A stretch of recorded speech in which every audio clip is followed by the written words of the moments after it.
lesson for me was I became great at 5 years old of assessing people, observing them. Probably my number one skill in business now, right? I can assess a crowd. I can assess a room. I can assess a person. I can assess a question like, how would you raise money? And pretty quickly come up with 3 or 4 answers that are like super executable by you. And it is so ironic that my team selected you, bro, and I did not know you were Coeur d'Alene.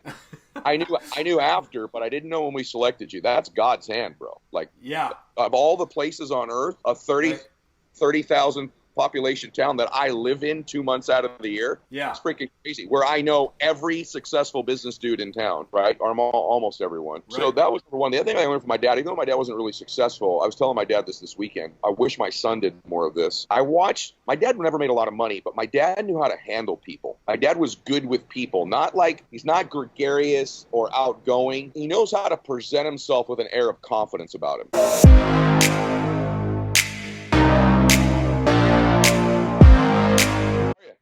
Man, I'm great, dude. Tell me about you, brother. I know a little bit about you because I started to look at your stuff after you won. So tell me a little bit about you. And then anything you want to do today, it's my honor to spend some time with you. I wish we had an hour, but they booked 3 of these for me. So.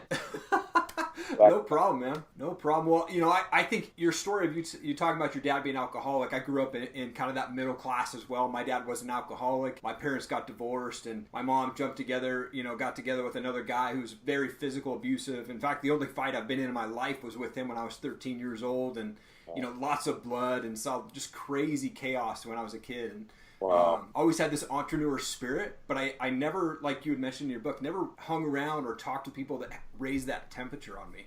You know, so I always struggled I had these great ideas and I had these, let's go forward. And then I was never around the right people. And that's 100% on me, you know, because I wasn't out there doing that. And actually, since I started listening to your podcast about a year ago, I really started connecting with people on Instagram and in the Maxout community. And it's been great. Yeah, it's been awesome. I actually just talked to Ken Shamrock about 3 hours ago. And how's he doing? Yeah, he's doing good. Yeah, he's doing really good. He's getting ready to wrestle again here in just like a couple of weeks. I want to make you famous. Make sure you put him on the screen. Ken doing? Where was Shamrock? I think he was at his house when I spoke to him today. Okay. And he's going to be fighting or wrestling down in Vegas. And then he just started his bare knuckle box promotion. So had him on my Top Rated May show to talk to him about that. I didn't start my podcast until 2017. I'd actually started Top Rated May in 2012.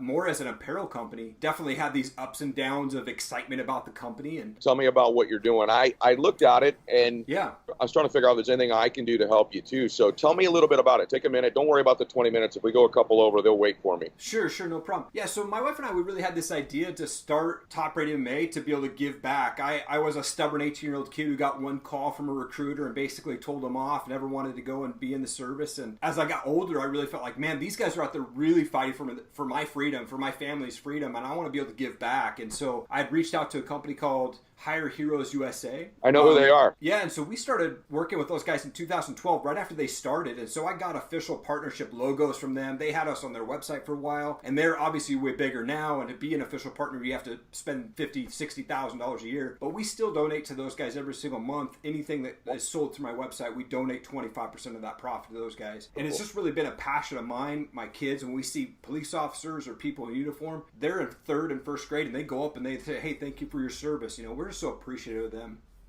And so when we started the company, we just wanted to be able to give back. It wasn't about how much money can we make or, you know, anything like that. Over the years, you know, it was just about selling apparel, and we made a lot of business mistakes. You know, we bought product that didn't sell, and we just didn't make the right connections. But then when I launched our podcast in 2017, it really kind of took off faster than I was expecting, and it's been a great connection for me to be able to reach the masses. I've had now 140 calls from people all over the world, and then I started the Bearded Biz here this year, and this is episode 12, I think, is what I'm on, and it's just been great to be able to connect and be able to give back, and that's really the passion for my wife and I, you know. Wow, that's wonderful, man. What are your intentions with it? I would love to monetize my podcast. I work a full-time job, so I get up at 4 o'clock in the morning, 6 days a week, and I work on my show and my website for 3 hours before I go to work. Who's been on? I'm not familiar. Have you had anybody on that I would know yet? Yeah, I had Sean Whalen on my show. You did? Yeah, he was one of my first guests on the Bearded Biz. I'd reached out to him, and he was like,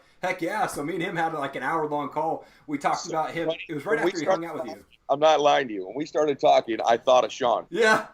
Sean was a great guy, man. And I actually just locked in a date. I'm going to be talking to Erik LeGrand here next month. Really excited about that. Good. Eric's good people. He'll get you some downloads. Because what you got to do is you got to get your downloads up if you're going to monetize. So yeah, exactly. Yeah. They're looking at, for you to get a sponsor on your show, they really want, and it's a lot. If they're going to throw money at you, the real ones like Audible, these other big ones, they want 50,000 downloads an episode, which is a ton. In the real world, that's a ton, right? Like that's, but the way you get there, the way you build there is you do it through collabs. You know, you got to get collaborations. And so if you get a dude like Waylon on again, you got to be shameless. You got to go, Sean, who can you connect me with? Can you give me an introduction to Andy Friselic? Andy's probably a little too big. You know, you start stacking one after the other, you can start really getting your downloads up, and then it just takes off. Now, once you're over 50,000 downloads, which is a ton, average podcast doesn't do 500. Right. And that's okay. My first few probably didn't do 500. I don't remember. But I built it by getting into the audiences of my guests, right? I did a show a year ago. It's a father podcast. I'm trying to remember what it's called, but it's all about being a dad. He's got a full-time job just like you. He's from New York. When I did the guy's show, he was up to 2,000 downloads because he had a couple guys on already. He's doing 300,000 downloads a show now. Oh my gosh. A year later.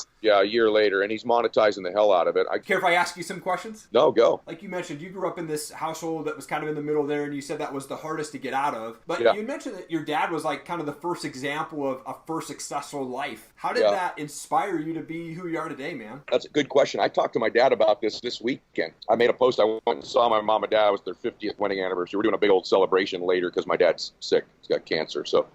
man, I'll be praying for I told my dad, I had two advantages with my old man. I'll tell you what they were for me. Because everything happens for you, not to you, right? Yeah.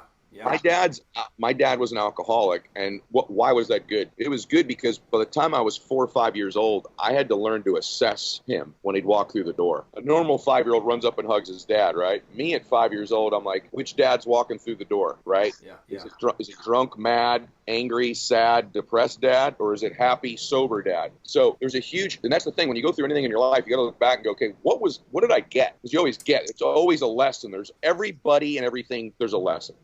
The lesson for me was I became great at 5 years old of assessing people, observing them. Probably my number one skill in business now, right? I can assess a crowd. I can assess a room. I can assess a person. I can assess a question like, how would you raise money? And pretty quickly come up with 3 or 4 answers that are like super executable by you. And it is so ironic that my team selected you, bro, and I did not know you were Coeur d'Alene.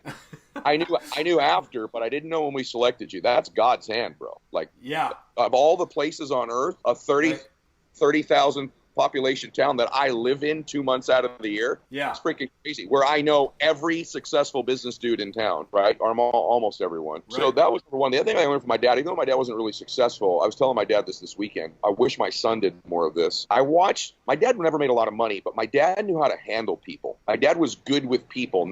He's not gregarious or outgoing. He knows how to present himself with an air of confidence about him, right? My dad's got that kind of voice I've got, that deep voice. I really, to this day, I think oftentimes model my dad and how he interacted with people. So I don't know that my dad inspired me. He didn't inspire me. My dad inspires me to be a better person, but my dad taught me little things like, he's a drinker, right? He got in a lot of fights. None of that was inspiring, right? He didn't ever make a lot of money. My dad's work ethic inspired me. Like you said, 4 a.m., dark out, my dad was gone. It was dark when he got home. My dad was a workhorse. And then the other thing was how to interact with people. My dad's got this thing, I think my dad seemed to be more successful than he was. That's my takeaway from my old man. So that's what I would say I got from my dad. I had actually messaged you from my Top Radio account last November and said, when you're in town, you're in Coeur d'Alene, I want to take you out and buy dinner on me. I remember that, bro. Actually, this is nuts. I get like 5,000 DMs a day now. I'm sure. When you messaged me, I was getting a couple thousand, but I remember it, and I remember it because of the name of Top Rated MMA. So when we picked you, I was like, shit, I know this guy because you're a good man, and I love what you're doing. I love what you stand for. Ed, thank you again. I'm so honored to be able to talk to you, and I'm buying you a steak next time you're in town. Yeah, maybe I'll buy you one, brother, but great to meet you. You as well. Thanks, Ed. Have a great day. Thanks, man. Appreciate it. God bless you. Thank you so much for checking out the show today. I wanted to just take one quick second of your time to point you to erikallenmedia.com. I have a ton of free and paid content on our resources tab click on that. Tons of books, tons of websites you can go check out. Some secret websites in there as well for you. But listen, I am available for hire for anything from product videos to content videos, review videos. I do a lot of how-to and explainer type videos, box opening videos for brands.